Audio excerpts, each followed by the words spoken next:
My name is Lisa. I had recently turned 40, but sometimes it felt like I was just beginning to understand life. I worked in marketing in a bustling city, which was a far cry from the small town where I grew up and where my past lay, including memories of my ex-husband, Max. I remember the first time I met Max. It was at a small cafe in our hometown. He had dark hair, a confident walk, and a smile that made me feel like I was the only one in the room. "Hi, I'm Max. You're Lisa, right?" he had said, offering a firm handshake that lingered a tad longer than necessary. "Yes, and you're—" I had pretended not to know him. It was a small town, after all. Everyone knew everyone. Max Harrison. I've seen you around. Wanted to come up and say hi." We chatted for a while. He was easy to talk to, and we found a lot in common. Within a few months, we were inseparable. Marriage followed, and then came our precious Emily. Emily was the light of our lives. She had my eyes and Max's stubbornness. She was the perfect blend of both of us. But as the years rolled on, it wasn't just Emily's traits that became evident. Max's need for control began to seep into our daily lives. Everything had to be just so, from the color of the curtains to the friends I hung out with. I felt boxed in, trapped. It wasn't love anymore. It was a cage. 10 years into our marriage, I had had enough. It was a painful decision, but I filed for divorce. Max didn't take it well. Neither did his mother, Clara. She had never liked me and made it evident with every chance she got. After the divorce, I moved to another city for a fresh start and a new job. Emily, being the teenage girl she was, chose to stay with Max. She didn't want to leave her school and friends behind. I understood her reasons, but it broke my heart to be away from her. We decided to connect every day on Skype. It wasn't the same as hugging her tight or braiding her hair, but it was something. One evening, after a particularly grueling day at work, I called Emily. The screen lit up, and there she was, her bright eyes shining, her hair pulled into a messy bun. "Hey, Mom," she greeted, her voice a welcome balm to my tired soul. "Hi, sweetie. How was school today?" "It was okay. Jenny and I are working on a project together." "Oh, and guess what? Brian said he might come to my birthday party." I smiled. "That's great, Em. And speaking of your birthday, any idea what your dad is planning as a gift?" She hesitated, her eyes darting away from the screen. I'm not sure. We haven't talked about it much." I felt a prickle of unease, but brushed it aside. Maybe she just wanted it to be a surprise. Little did I know, this was the beginning of a whirlwind of events that would change our lives forever. After our call, I couldn't shake the feeling that Emily was hiding something from me. She had always been open about her life, so her hesitance caught me off guard. As I got ready for bed, my mind raced with possibilities.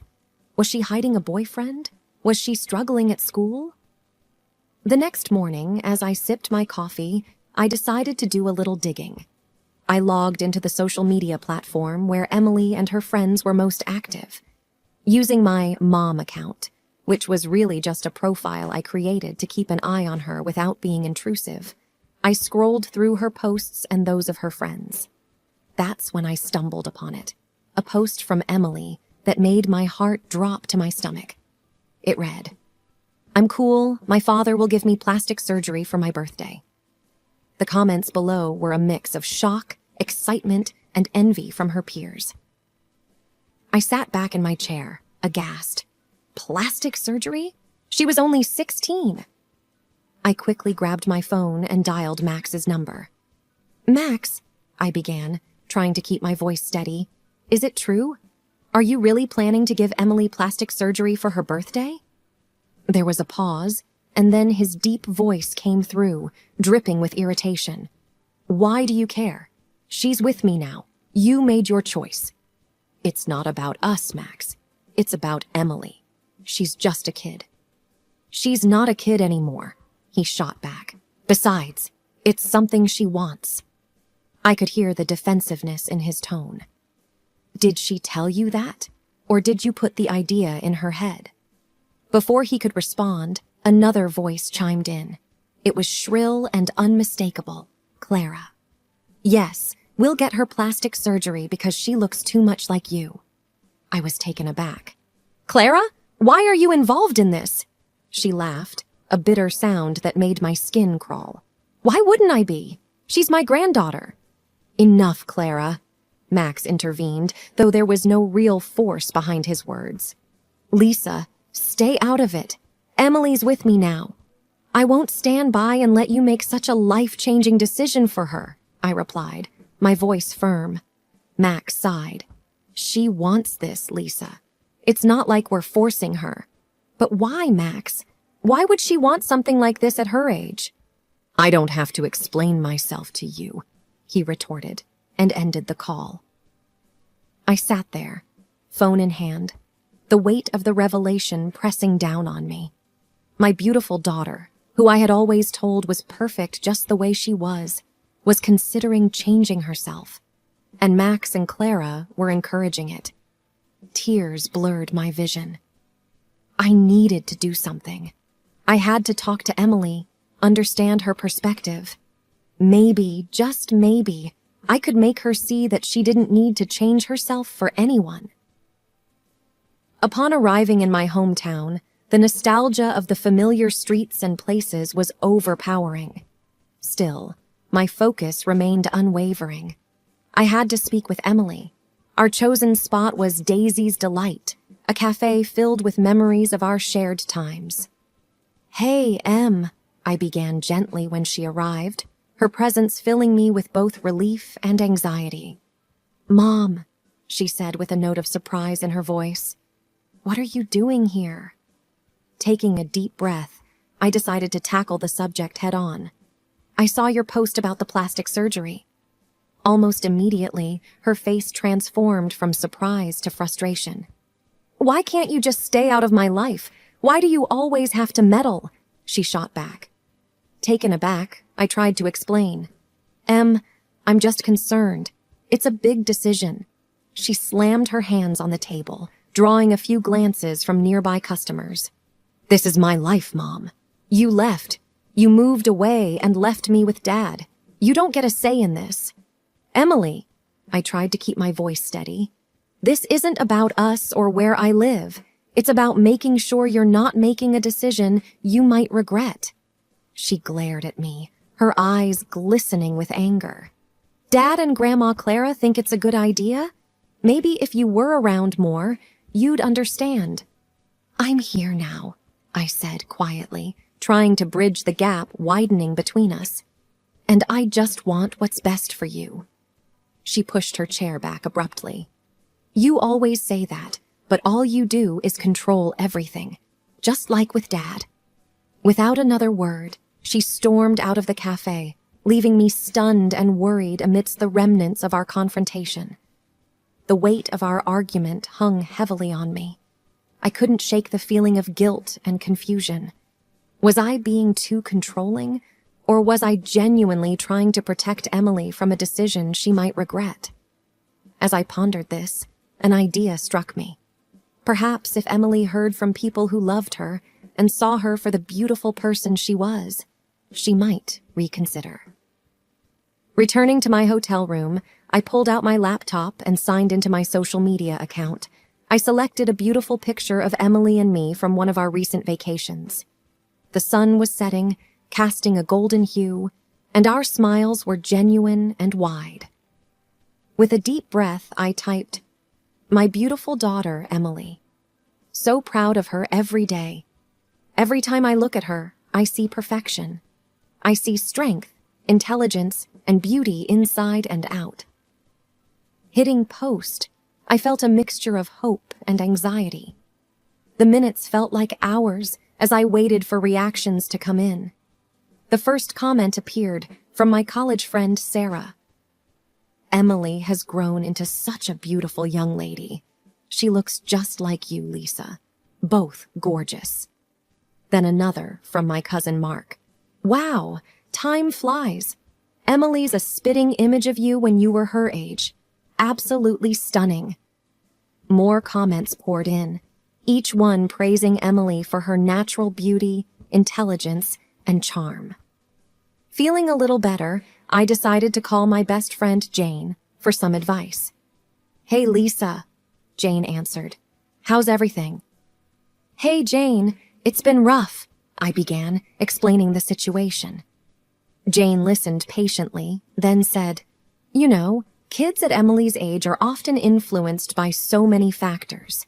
Peer pressure, the desire to fit in, and sometimes, unfortunately, by family too." "I know," I replied, "but I just want her to see how amazing she already is. You've done your part. Sometimes affirmation from others can be powerful. Let her see how others view her." And she was right. Later that evening, my phone buzzed with a new message. It was from Emily.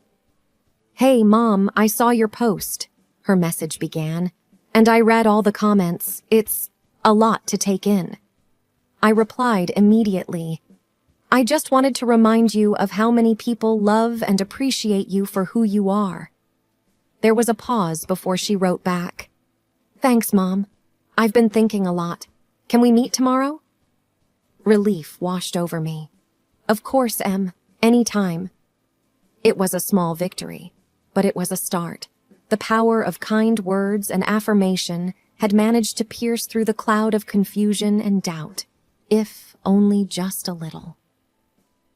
The sun was high in the sky as I approached the house where I once lived. My memories of it were interlaced with emotions, both fond and painful. I took a deep breath and rang the doorbell, bracing myself for the confrontation. Clara, with her signature tight bun, answered the door. Her eyes narrowed at the sight of me. "Lisa," she remarked, her voice cold. "I need to speak with Max," I said, meeting her gaze with determination. Before she could retort, Max's voice came from behind her. "Let her in, Mom." Stepping into the familiar living room, I felt a rush of past memories. But there was no time for sentimentality. "We need to talk about Emily," I began. Max, his face betraying a mixture of annoyance and defiance, said, "I knew you'd have something to say about it." "Why the surgery, Max?" I asked, trying to keep my voice even. "She's just a child."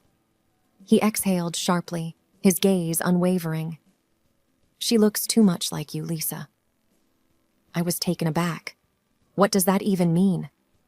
Clara, never one to stay silent, added, "Every time we see her, we're reminded of you, of everything that went wrong. I want her to be her own person, not your shadow," Max declared, his tone biting. "I don't care if this isn't what Emily wants. I want to forget. Every time I look at her, I see you, and it brings back all the bad memories." His words stung, but I wouldn't back down. "So you'd put Emily through a life-changing procedure just to erase your memories of me?" Before he could respond, a noise from the hallway caught our attention. Emily stood there, her face pale, having overheard our conversation. The room was heavy with a painful silence. Tears filled her eyes as she looked between the three of us, her voice barely above a whisper. "Is this why you want me to change, Dad? Because of Mom?" Max, for the first time, seemed lost for words, the reality of the situation and the weight of his daughter's pain evident on his face. The atmosphere in the room was thick with tension. Emily, her eyes red from the tears, stood there, a mix of hurt and anger on her face. All eyes were on her, waiting for her to speak. "Dad," she began, her voice trembling. "Is this what you think of me? Just a reflection of Mom?"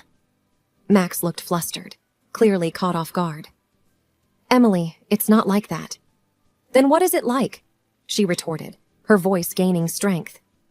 "You want to change me because you don't like what you see? Because I remind you of Mom?"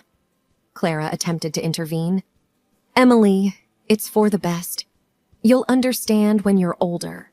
I watched as my daughter squared her shoulders, facing her grandmother. "No, Grandma. I understand now.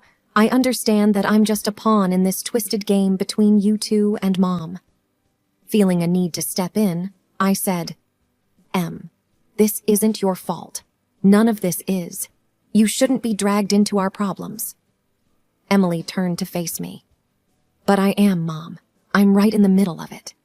Max, seeming to find his voice, said, "Emily, I thought it would be a fresh start for us, away from the past." "At my expense?" Emily shot back, her eyes searching his for answers. "You're willing to change me, make me go through something so drastic, just so you can forget? Why can't you just accept me as I am?" Clara, looking more unsettled than I'd ever seen her, tried to speak. "We just thought it was for the best." "For whose best, Grandma? Yours or mine?" Emily's voice quivered, but her resolve was clear. I felt a mix of pride and heartache seeing my daughter stand up for herself, confronting the two people who were supposed to support and love her unconditionally. Emily took a deep breath. "I don't want to be someone's reminder or regret. I want to be Emily. That's who I am. And if you can't accept that, then maybe I don't belong here." She looked at me, her eyes pleading. "Mom, can we go?" I nodded, moving towards her. "Of course, sweetie." As we walked out of the house, leaving behind the shadows of the past, I felt a mix of emotions. There was pain and sorrow for the family ties that were fraying. But above all, there was pride. Pride in my daughter, who had taken a stand for herself, asserting her identity in the face of adversity. A few weeks after the confrontation, I received an official letter. Max was taking legal action, intending to gain full custody of Emily. My heart raced as I read the document. The thought of losing my daughter was unbearable. I immediately reached out to a lawyer, Jenna, who had been recommended to me by a friend. "Jenna, I won't let him take her. Not after everything," I asserted during our first meeting. Jenna looked over the papers, her expression thoughtful. "Don't worry, Lisa. The court will always consider Emily's wishes, especially given her age." The day of the hearing arrived faster than I had anticipated. The courtroom was cold and intimidating. Max sat on the other side, Clara by his side, shooting me venomous looks. The judge, a stern-looking woman with gray hair, called the session to order. "We are here to determine the custody of Emily Harrison. Both parties will present their cases." Max's lawyer, a tall man with slicked-back hair, began. "Your Honor, Mr. Harrison believes that it's in Emily's best interest to remain with him. He provides a stable environment and is fully capable of supporting her." Jenna stood up. "Your Honor, with all due respect, this case is not about financial support. It's about emotional and psychological well-being. Lisa has always been there for her daughter, even after moving away for work. The decision to alter Emily's appearance was made without her knowledge or consent, which has caused a rift between the child and her father." The judge nodded, making notes. "What does Emily have to say?" Emily, looking both nervous and determined, stood up. "Your Honor, I want to live with my mom. I love my dad, but I don't feel like he sees me for who I am. He's trying to change me, and I don't think that's right." Max interjected.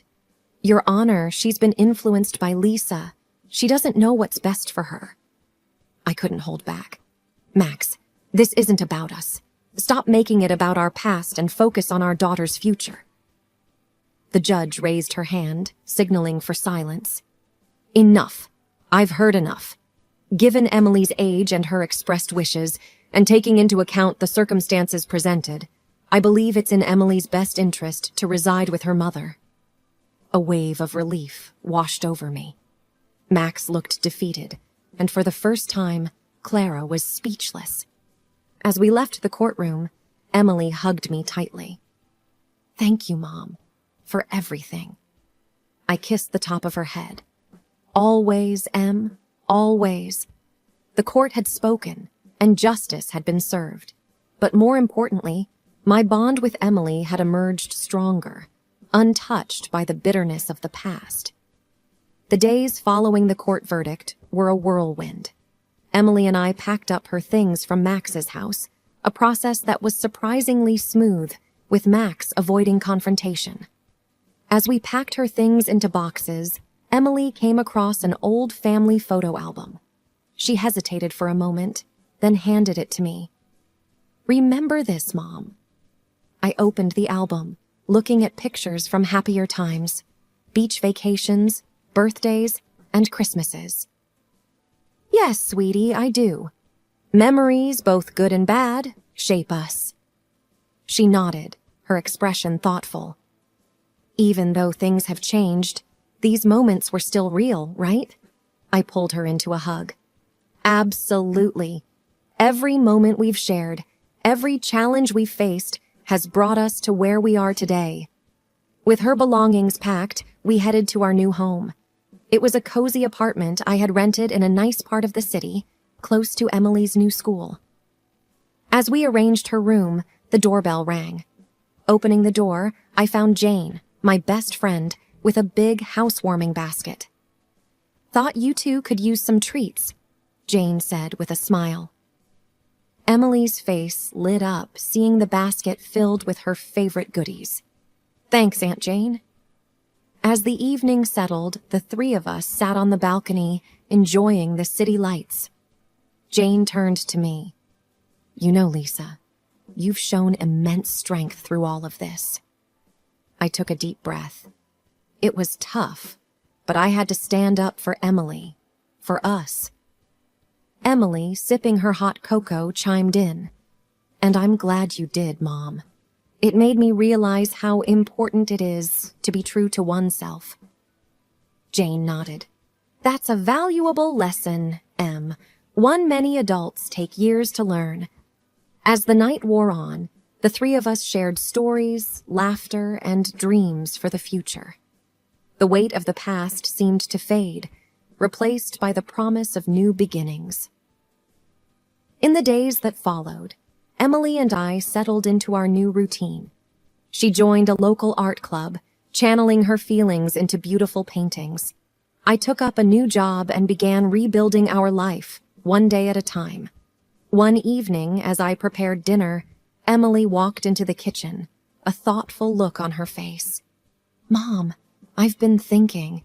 Maybe someday, when things have cooled down, we can try to mend bridges with Dad. Not for the sake of the past, but for the future." I looked at her, admiring the maturity she displayed. "We'll see, Em. Time has a way of healing wounds. For now, let's focus on us, our dreams, and the adventures ahead." She smiled. "Deal." Life was by no means perfect, but it was ours.